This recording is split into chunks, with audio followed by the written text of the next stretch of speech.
Hi, I'm John Byrne with Poets&Quants. I have a special guest today, and if you have any interest at all in getting into Harvard Business School, you want to know my guest. Devi Vallabhaneni, who is Executive Director of mbaMission, but more importantly, the person in the world who has probably helped more applicants to Harvard Business School get in than any other. In a typical year, nearly 50 people in a Harvard class will have used the assistance of Devi to get into the school. She will do in a typical year something like 300 mock interviews with Harvard Business School candidates invited to interview. Devi, you of course have inside information as well, because for a number of years you were on the admissions committee and you interviewed quite a few applicants yourself. But you know, what you have discovered in all of your work is that people bring myths to the admissions process at Harvard Business School. It's high stakes, Absolutely. high pressure. And so the myth making knows no end. So we want you today to dispel the most popular myths that you see applicants bring to the process. Happy to. I love how you talk about myth making because I feel like it is a machine of myths. And so, yes, I encounter a lot. And, you know, what we're going to talk about and some of the observations are just based on simply that, my observations from talking to prospective candidates, current applicants, even interviewees who are non-mbaMission clients. So, you know, so I feel like I see a slice of the applicant pool, a very big slice of the applicant pool. So it's those observations. And every time I, talk to some of these candidates, you're like, where did this come from? And then they just repeat kind of over numerous conversations. So this is so exciting to be able to share that to avoid some of these myths, because that's exactly what they are myths. And a lot of them basically come from the point of view that I want to enhance my opportunity to get into Harvard. So I imagine that I need to do certain things or say certain things to get in. And you may actually be sabotaging yourself. That's right. I think the myths come in, or the need to adhere to the myths come from either insecurity of like, oh, I may not be good enough. I may not have the grades, or I may not have certain such and such experiences. Or everybody else is doing X and I'm doing half X. So I think it's a perception of self issue. Or you're comparing yourself to, my buddy got in and his profile is this, but mine isn't. So that's one. And then also, I mean, there is a little bit of mystery of HBS. True. And so therefore, you don't really know where you fall. And so therefore, it's like, well, maybe I need to, do more. Or I think most of the adherence to myths comes from insecurity. Right. So give me the number one myth. Oh gosh, I don't know if it's number one, but I have a couple categories. But it's in the top 10. Okay, well that we got covered. We're going to cover the top 10 or about top 10 today. But really, the categorization of myths about your profile, myths about timing of application, and then kind of myths about the application itself. So in terms of their profile, one of the things that, and this is not so much a one, it's more of my bugaboo, because I went there. And also, it's really about HBS isn't for tech. Oh. And so there's still, even after all these years, that there's that slight perception. And I'd say the opposite is true. Absolutely. I mean, in terms of it, and the reason I feel like even after all these years is, I graduated in 97. We were the first class that we had more graduates going to San Francisco than Wall Street. Oh, wow. And so I would imagine, I don't know the statistics, these days, or how it's kind of changed over the years. But yes, that is still a huge draw. And so that the fact that people still believe that, and where it shows up is when I talk to prospective candidates, they say, well, I'm going to change my goals for HBS. I have tech goals if I'm applying to Stanford, and I'm going to put that I want to work at a big company for HBS. And then maybe I put finance goals for Wharton. And so, so what I always say is there's only one you. There isn't a Stanford version of you. Right. There isn't a Harvard version of you. Then there certainly isn't a Wharton version of you. So take the time to really develop your goals. It's one set of goals. I'll add something else too. Yes, please. That you may disagree with. Yeah, okay.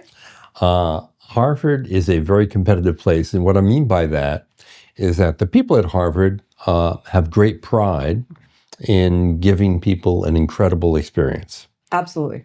And they look at their competition.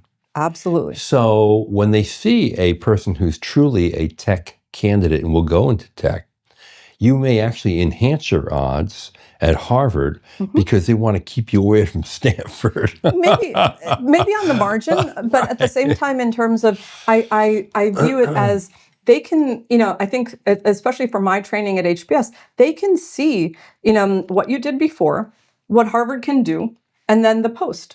Right. And so it's more of, so your goals are really based on what you've done, not because of what their reputation is. Yes. Did you know what I mean? In terms of, so Exactly. that's why I say you're only one you. Yeah. And you have one set of goals. You don't need 3 sets of goals for the 3 schools you apply to. So that's what I'm saying in terms of, so I really want people to take away of, spend more time thinking about what you want to do than trying to craft 3 stories. And this is one of many myths. Yes, regarding that's exactly profiles. Right. That's exactly right in terms of profiles. And then just one more thing before we move to the next one. The thing about HBS, because it's a general management curriculum, you can do a lot of different things. Right. You can go into tech. You can go into banking. You can go into startups. You go to corporate rotation programs. You can do corporate development. You can do so many different things. The onus is on you to figure out your goals, because anything is possible at HBS and you can craft your second year any way you want. But this goes back to, so don't feel like you can only do a certain thing at HBS, because anything really is possible as long as you're consistent in your story. And it goes without saying that second year curriculum That's exactly is right. probably one of the most extensive any business school in the world exactly by right. far. That's exactly right. And that's what I'm saying. Anything is possible, career-wise at least. Second myth. I really need to focus on differentiation. And a recent example really calls out. This was a person who I helped with the interviews, and she had a very rare hobby. And so I thought, oh, really cool. Let me kind of research it and let me, check out her Instagram page or Etsy or, kind of wherever her online profile was. And I was really fascinated to prepare for this interview. Well, I researched it. She had 12 followers and sold about $50 of merchandise in this rare hobby. Really was a hobby, it wasn't a business. She said it's a business. Right. So it's, so this is for the curiosity essay. Yeah. And so I thought, oh, wow, that's so cool. And I thought, well, why did she write a whole essay about this when the impact, right, and what she learned was very small? Right. And so, after the mock interview, we debrief and everything. And she kept saying, I felt like I needed to differentiate myself. So I picked this thing, this small part of me, and made it really big. And so and I felt bad, because the thing is, it didn't feel genuine. Because why are you publicizing something that you didn't do anything for the last 5 years and you have 12 followers? And here's something that would completely torpedo her. That's exactly right. I mean, it was a waste. And you can't ever think that MBA admissions officials at Harvard or any school are that naive. They research. Yeah. Of course they're going to research. And also you made it so interesting. Yes. So you made it so I became curious from your curiosity. So of course I'm going to research. And I wish she had, went into greater depth about something else in your profile, so it felt forced. Right. And so this is an extreme version of trying to stand out. Yeah. Because it wasn't authentic to her. Interesting. And it wasn't real. Yep. So it's one of those things of like, you have to don't focus on, I have to be different. I think you show differentiation by being authentic. What really motivates you, what really drives you, what even activity is cool to you. You know what I mean? In terms of, so it's not that they're looking for something, a needle in a haystack. I don't think it's that. I think it's really about you're being evaluated for you, not you're being evaluated across 50 other people. Right. So I felt bad for her, and it wasn't fun giving her that message. Clearly you helped her. Well, she didn't get in, but that was beyond my control. That's true. I think you'll like this next one. This is, I see this especially for people who are in the same field and want to go back into the same field, like consulting or PE. And the myth is, I need to be virtuous in my goals. So, and I'm sure you and I can talk about this, for the entirety of our conversation. And so I see this a lot with, all of a sudden they'll say their goals are, I want to go into ed tech. But they neither have the ed or the tech. Or all of a sudden they want to move into government or nonprofit when they've never done that. And they come from humble backgrounds. And so, and they probably have student loans. And all of a sudden you're going to go into government. And so so the story doesn't make sense, but it's the virtuous of because they can't admit that they want to go back to PE or they want to go back to consulting. Right. But what's wrong with that? Nothing. And so, and I bring this up because this is a place where people's interview goes south. And so all these myths that we're talking about came up because it's you see the interview going like this and just... Because inevitably you're going to be asked about, what makes you interested in healthcare? Exactly. When you've never done anything in your life in health. Although the HBS interviewer will probably never say because you never did anything in healthcare. They'll but be still, more it's implied. polite than I would be. It's implied. But that's exactly right. That's what they're thinking. Right. And so all of a sudden you're going to say it's 1/6 of our economy and that's why I want to do it. No, that doesn't work. And so for ed tech, the thing is, I've always believed in education. But you've never worked on projects in education. You don't never know. Volunteered. That's right. Never volunteered. Never even probably been on your college, board or Right. So there's no indication of either your leadership or your professional experience besides you value education as a human. So you really need a visible connection to a goal that's different from what you already do to make it work. Yeah, I think I talk about it as plausible goals. Yeah. And I think my former colleagues of HBS, we've never used this term, but this is my term.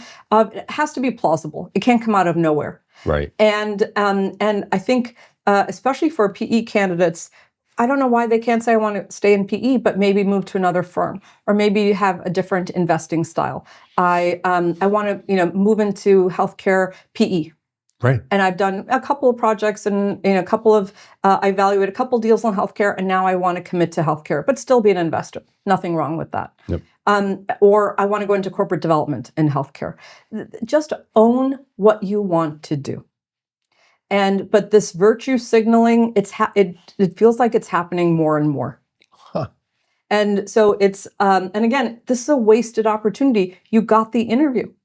See, in a way, it seems to even come from a place where maybe they're not entirely proud by doing hedge funds or private equity, which they should not be. Absolutely. There's a place for everybody in our entire economy. Totally. And so that's what I'm saying. Own what you want to do. Absolutely. Own it. Own it and either say, I'd love to stay at my own firm. That's fine.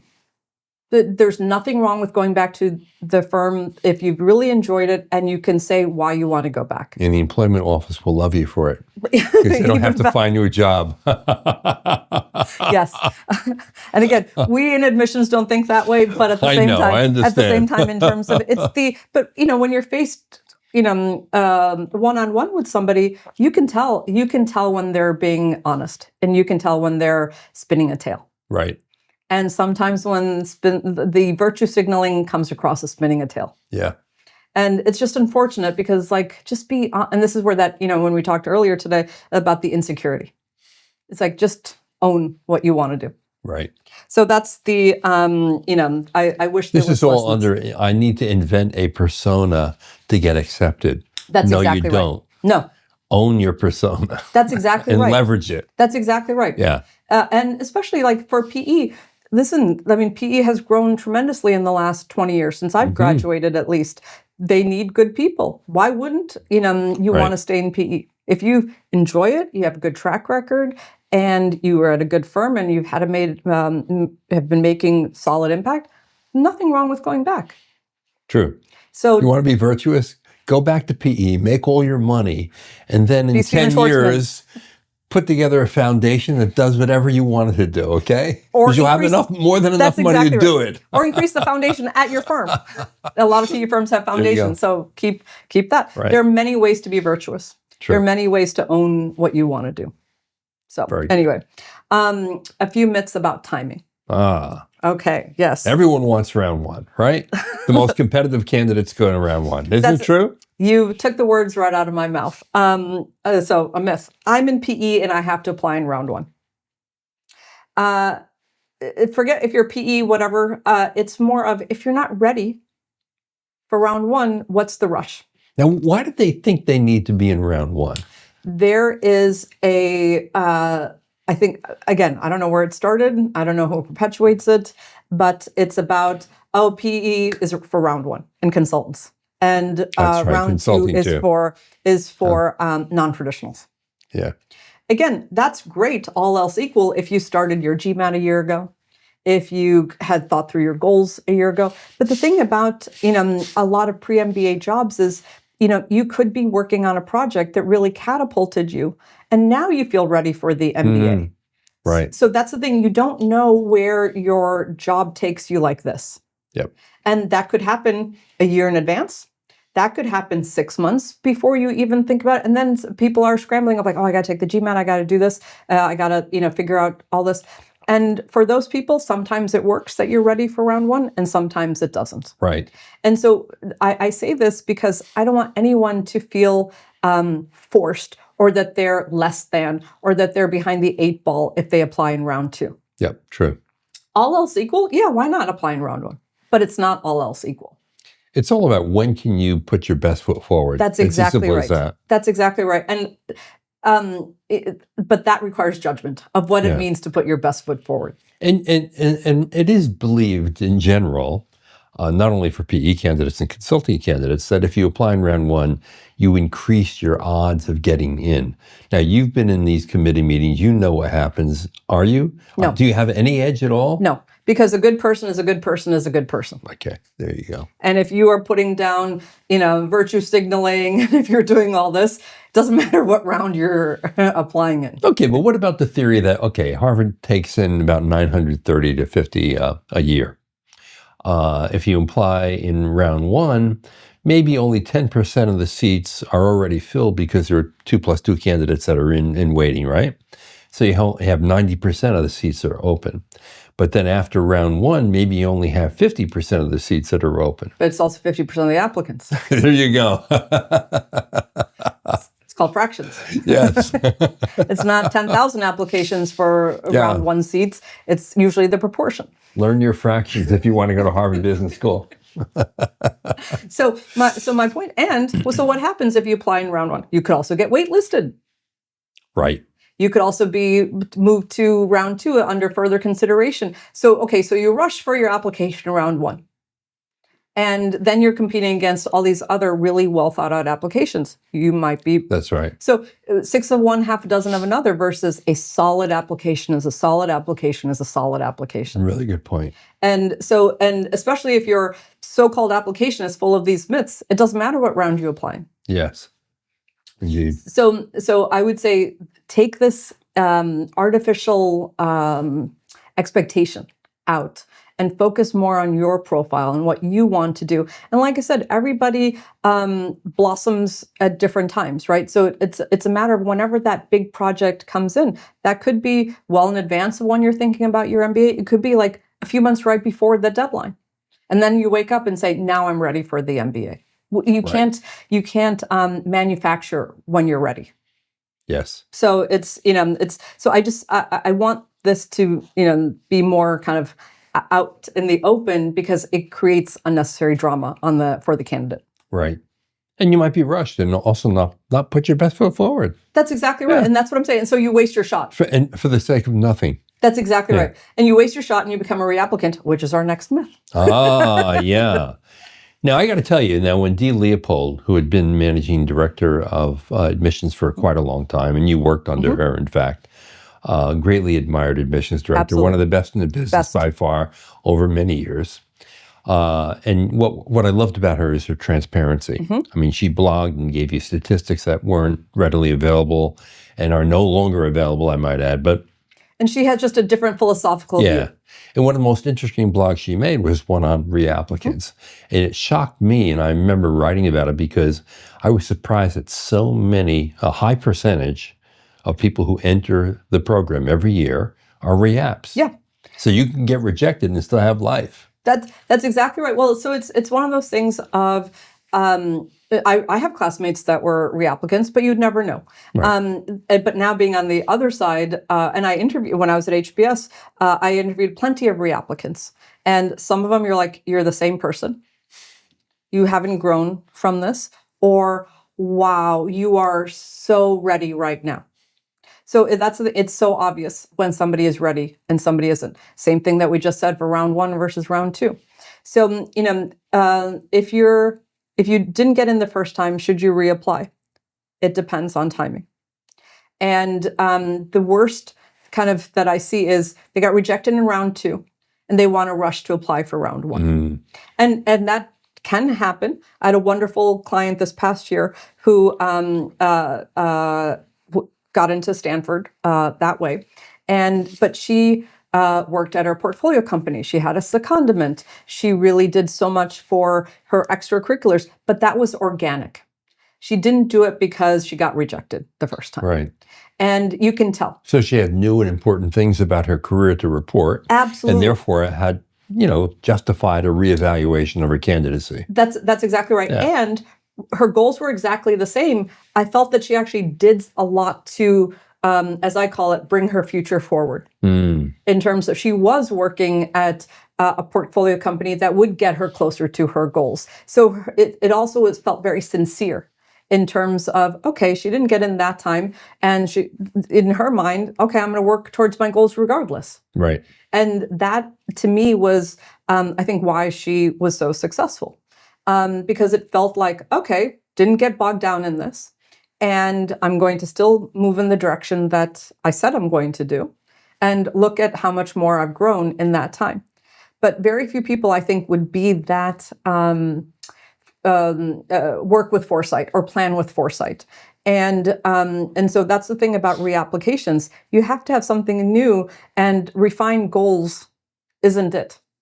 Are reapplicants who were interviewed but rejected stand a better chance than reapplicants who were rejected at hand without an invitation to interview? Good question. And I haven't done the statistics of my own client profiles. I feel that if you got interviewed and didn't get in, it's a much harder. Close, you got really close, and it's much harder for you to get another interview unless your application is that stellar, right, and that much growth. Yeah. Because otherwise, it looks like you had your shot. What happened? Right. And so yes, so I would say it's probably not 50-50. Right. And the burden of proof is on you. So if you're going to reapply, make sure you have something really important and new to give admissions That's exactly a chance to look at. Yeah, and you may have to wait another whole year. Yeah. And that's okay. But use that year wisely. You know what I mean? In terms of maybe it's jumping to another employer. Maybe it's, especially if you want to go to a different field, or from consulting to a company, or from consulting to a PE, or maybe from private equity to a portco, or private equity to, a lot of people want to go into growth equity or VC. Make the jump, make your post-MBA goal your pre-MBA jump. So you see a rejection for a person who wants to reapply as an opportunity to reshape their candidacy. Absolutely. Yeah. You can see that so obviously of who used this so-called rejection for redirection. and to really think through and be introspective to say, okay, that didn't work, but I still have these, this path that I want to see. And when you interview them, they are light. They are even more committed to their path. versus, oh, I don't know what I'm going to do or Right. whatever. Like as a reapplicant, you don't have the same leeway of like, oh, I don't really know what I want to do, but I'm here. You can't say stuff like that, right? You have to be even more clear of the direction you want to go. Exactly. So, so it's one of those things of, I say all this of like, I don't want people to waste the opportunity. And it's really hard to have those conversations with people who got the interview and didn't get in. Those are way harder in terms of to console and to counsel than people who didn't get the interview. It's also, I would think it's hard to do an autopsy on it because so many people go into the interview and they come out saying, oh, I did miserably. And actually they did quite well. That's exactly right. Right. Oh my, it's normal to think that you did miserably. So it's almost like your own self-analysis of how you performed can't be completely trusted. That's exactly right. Yeah. And the other thing is, no matter how much we prepare on the interview, it's nerves. Right. No, sure. That's exactly right. There's a lot at stake. I mean, people have been wanting to go to Harvard Business School since they were some in grammar school, for God's sake. That's exactly right. Yeah. And so and some people don't perform under pressure. Right. You can see their whole life, while they're in their interview. Right. I imagine that you saw people sweat bullets while you were interviewing some of them. Absolutely. You see, people's hand, like if they had water, they drink like this, they'd turn red. I feel so sad for them. Their neck would turn all red. I'd be a lousy interviewer. I would say, okay, I'm admitting you because I feel so sorry for you. No, it's, I have so much compassion of how somebody shows up for the interview. Yeah. Because I completely understand what's at stake. I completely understand the desire to get in. And also, HBS is a black box. And I say that they're very transparent in so many ways. Black box as in you have no idea who the tens of, 8,000 to 10,000 applicants are. You have no clue. And you don't know where you fall. And the interview is so subjective. You think you bombed a question, but you could have nailed it. So you have no idea, right? True. In terms of there is no other conversation like it in the world. And all those dimensions change every year. Absolutely. It also depends. The percentage of people who apply from different countries. Absolutely. From different industries and different disciplines, all of which have to be used in crafting an ideal diverse class. And from round 1 to round 2, it's different. Yeah. So it is such an art, right? HBS, the way HBS does their admissions is an art. Now, Devi, I know you have more myths to explore here. I do. Now we're in the myths about the application itself. Okay. I see this a lot, especially for kind of that, that anxious round 1 type A candidate. I'm one of them, except that I applied in round 3 when there was round 3. Wow. I know. I always tell you should apply when you're ready. Well, see, you're more evidence for my belief that removing round 3 was a big mistake at Harvard Business School.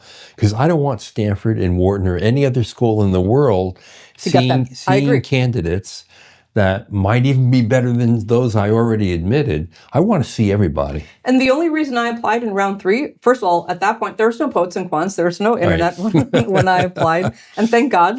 No offense. No, it's confusing and overwhelming. No, and the reason I say that is I had just worked abroad for a year. And I came back, and that's what I mean by you might have an experience that happens right before a deadline or, in advance of a deadline where you think, now I'm ready. And that's exactly what happened. I came back from working in Singapore and Hong Kong for a year. And I thought, well, wow, I think I'm ready for business school now. And so I applied. I didn't know about round 1, round 2, round 3. I just saw the deadline. I'm like, okay, I'll submit my application. It wasn't any overthinking of like, oh my God, I'm like less than, or, I'm So you applied with 10% of applicants in the pool in round 3 at that point, probably. Yeah. About 10%. And my best friend from business school also applied in round 3. We're like, yes. But anyway, I digress. So in terms of we're talking about myths about the application. The myth about essays are where I tell my story, which, yes, that is true. And the reason I wanted to, bring this up is I think people underestimate the importance of the resume. The resume, yes, is historical. It's everything you've done, but you can craft a very strategic resume that brings in what you've done vis-a-vis what you want to do. And that it takes careful crafting, nothing about embellishment, or you don't have to, there's no puffery involved, but you have to understand what, how to position what you've done vis-a-vis what you want to do. And it may be curating certain things, maybe leaving out certain projects and overemphasizing other things. But the resume is an overlooked part of the application, in my perspective, that really allows you to be even more free in your essays. And it should be 1 page long? Or Yes. No? Yes. Yeah, too young to be. That's right. You can have a 2 to 3 page resume. Oh, no. But if you're a pre-MBA candidate, no. Right. And even executive MBA, I think it's like they give you 2 pages. You know what I find interesting about your thoughts about this is their perspective. In other words, you're looking at the resume and you're literally asking yourself, can this person on this resume fulfill their own goals? And I would think that the goals are the province of the career management people, and admissions people are just focused on the person and how good are they. But there is a definite connection between the two. Absolutely. And at HBS, it's admissions. Yeah. Interesting. There's, in terms of, again, no offense to my former colleagues, admissions is greater than career services. Yeah. Because you can tell your character, your personality, it's all part of your goals. Right. They're not separate from you. They're part of you. Yes. Your passion, why you want to get an MBA, it's all part and parcel. So if you worked in one field, you clearly gained skills that were somewhat generic in nature and can leverage toward another job. Absolutely you can. Yeah. Right. But that takes a lot of foresight to be able to write your resume that way. Yes. And the other thing is, if you don't understand where you've been, how can you communicate where you want to go? And so, for example, let's say your resume is all about healthcare and you want to go into healthcare, but maybe in a different form. Maybe you want to be an investor, or maybe you want to be at a portfolio company or corporate development or whatever. Then, for example, the curiosity essay, don't talk about healthcare. Right. In your leadership one, you don't need to talk about healthcare. Right. And if you've shown leadership within your resume and curiosity and leadership, the second and third essays, you have so much more freedom to talk about anything else you want. Right. And give them more of a insight into who you are outside of work. Yep. So that's what I mean by essays aren't the only place where you can tell your story. And I've heard you say in the past that every inch of that application is an opportunity to give yourself an advantage. Absolutely. And this kind of underlines that. That's exactly right. Including all the quick little questions in the front. Oh my God, for sure. Yeah. Absolutely. Right. That's the thing in terms of, but that requires foresight. That requires you to understand who you are as an employee and who you are as a human. And you don't need to, and who you are as an employee is only one part of you. Right. But I assume there's so much more to you. Yes. And so that's where, in terms of, if you don't do the exercise of having a solid resume, you might say, well, that's what I really want to, beat to death. But the thing is, what's in your resume is most likely in your recommendations. Right. So you have all this other opportunity to talk about who you are as a person. And so that's what I mean by essays aren't the only place to tell your story. Or, sorry, and there's so much other things. Right. And especially in how you work with your recommender to craft, maybe there's, a way to show curiosity in your recommendations. Maybe there's ample opportunity to show your leadership in your recommendations. So that's what I mean by use so many of these other areas so you can talk about your rare hobby, one that has impact in your curiosity essay. Right. So that way it's like, oh, wow, this is really cool. And don't make your hobby a business. Yeah, that's exactly right. Now, you have a few other myths to dispel, I think. Yes, just 2 more. And you know what? Then I'm going to have one for you. Okay, fine. You go with your last two. Okay, fine. I could have the last word. For the September deadline, I need to start working on my applications in January. And so maybe this is a half myth. How about that? The half myth. The half true part is absolutely you can work on your application. And what that means is maybe you want to refine your GMAT score. Maybe you want to refine your goals. Maybe you want to start thinking about which schools. the actual application doesn't need to be started in January in terms of your essays and all of that. And the reason is, this is what I tell prospective candidates all the time. So my motto is, you got to kill it in life. You got to kill it in work. Right. In January of the year you're applying, I hope for you that your best projects are still to happen. You can't freeze your job experience January and write your application as of January. Yeah, in a way, this is your last chance to shape your candidacy. Absolutely. Yeah. Go volunteer for that project that no one wants to do. Right. If you have an idea for your company, go implement it. Like, there's still, you have 8 months to make huge impact. So instead of hunkering down and doing your app, hunker down at work and look for that victory, that opportunity That's exactly to give right. you a win. That's exactly right. I always tell candidates of like, you should be in a position that you have so many stories that you can't fit it into your application. But that only happens if you're killing it at work. Right. Or in your extracurriculars. Or in, nowadays people have so many side hustles in terms of that there may be part of a startup that they do on the side. Whatever it is, go make an impact. Go create the content that goes into your application. Right. And so, and I understand where this comes from. They're nervous of like, I don't know what my story is, or I don't know what to talk about, or and especially when we had the previous essay of when it was so open-ended of what else would you like to talk about, which I hope they bring back. It's the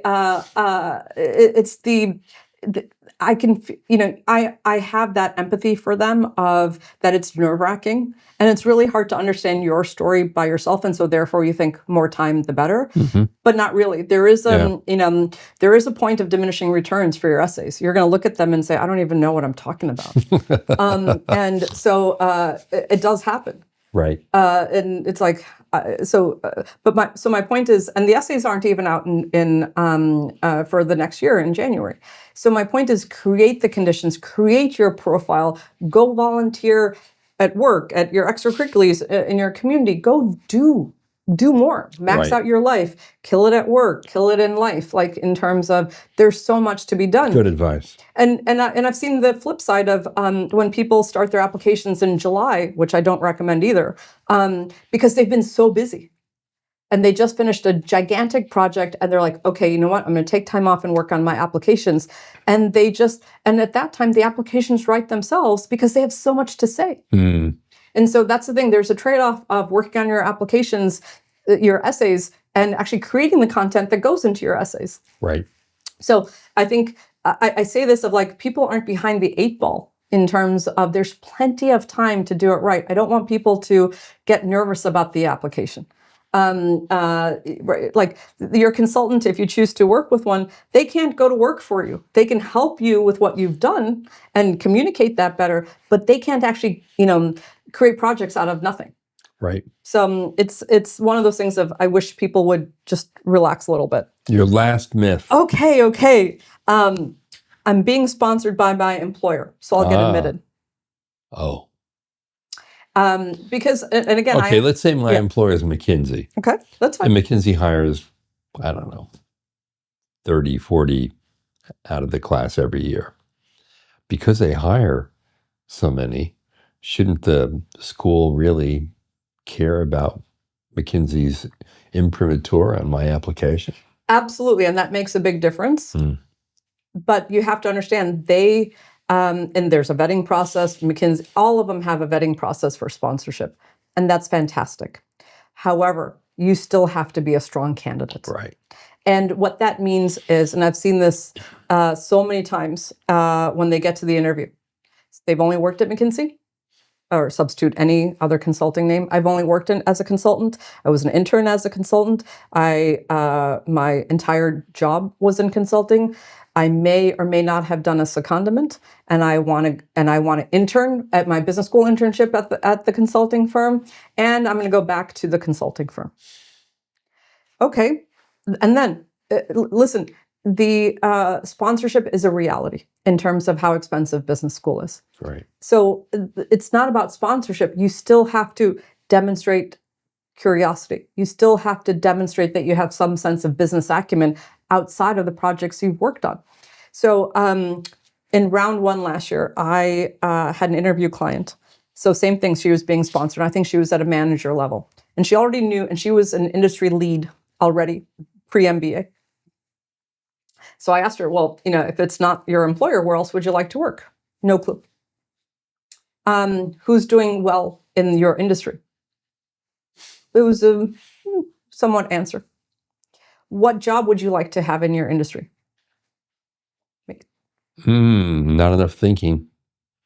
So it's the sponsorship alone isn't going to be the factor. It's no magic bullet. It's no magic bullet. You still have to have something to say.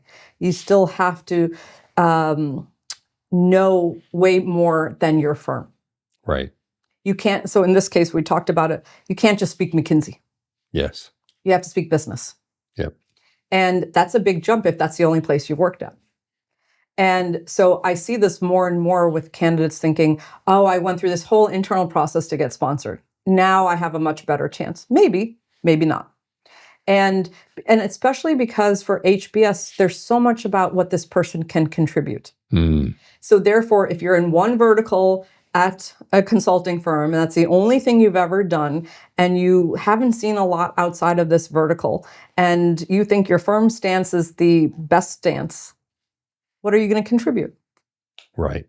So I think that's where it's about, do they have experience? Phenomenal experience. Will they do great things at McKinsey or post-McKinsey? Absolutely. But for the nature of the HBS experience, at that time in life, this person didn't have a broad enough worldview. Now, let me add one myth, and you tell me if I'm right or wrong. I think a lot of candidates today believe that if they take Harvard Business School's Credential of Readiness, this set of online courses, and they do well in that, they have an advantage as an applicant. I don't believe it's true. What do you say? I agree. Yeah. I think it's a step forward. Mm-hmm. Will it compensate for weak grades? No. No. Yeah. Will it compensate for very narrow experience?